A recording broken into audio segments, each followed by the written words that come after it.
It is said that the good Captain Sensible, who was with us a little earlier in the programme, once fell asleep on a pavement outside a Soho night spot. He was befriended by a passerby and put to bed in that passerby's front room. Captain wakes up in the middle of the night to gaze upon walls covered with rare and expensive guitars and gold records aplenty. Captain assumes, naturally enough, Captain imbibed a little too much, died perhaps, and somehow gone to heaven. Because where else would you find such a fine collection?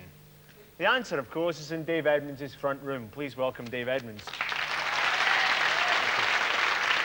True story? Yeah, it is sort of.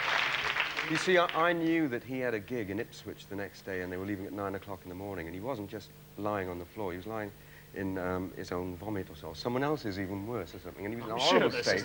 He was really drunk, you see, and I thought, he'll never make the gig tomorrow, so I sort of, you know. What a kind person. Oh, Isn't Dave a kind person, then?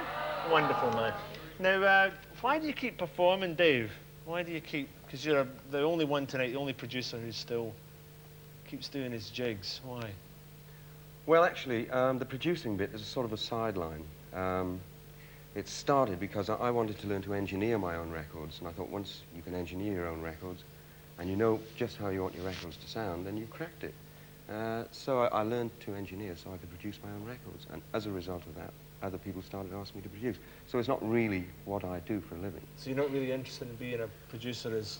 I think it'd drive me a bit loopy if I had to sort of spend 11 months out of the year cooped up in a studio just producing people. I can imagine it. But you have produced what a lot of people consider to be a number of classic records for yourself.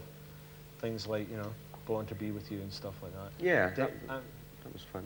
But you're not really interested in doing it for other people. You've done Well, a lot of rock and roll things, people like the Stray Cats and stuff. Yeah, I think real producers, you know, for like the two eminent gentlemen you had here. Yes. I mean, I think they could produce, they're very good at it, and they could produce sort of any style of music. It doesn't have to be what they basically, their favourite style of music. With me, I think it would have to be to get me interested. I don't think I could contribute anything as a producer to a style of music that I didn't really like. And you mean the style you're really interested in is rock and roll music? I mean, that's the main... Yeah.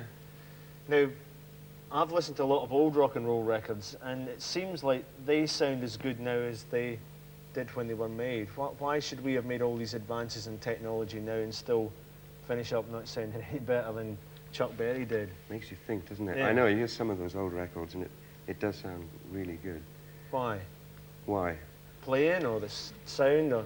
I don't know, the equipment that was used then, I think, sort of lent itself to that rough style of the music. That's all I can think of. Because I've had a couple of records that Cliff Richards recorded, and often went, please, no, sorry, Cliff's not in the country, you know.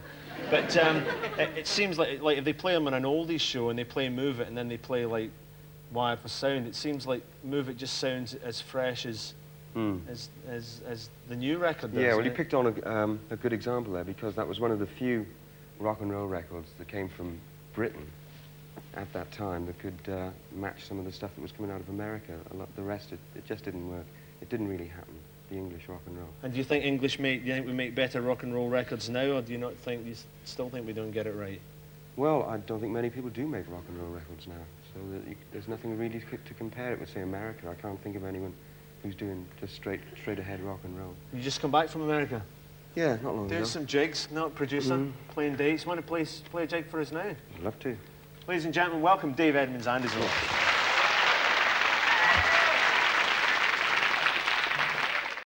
Ladies and gentlemen, Dave Edmunds!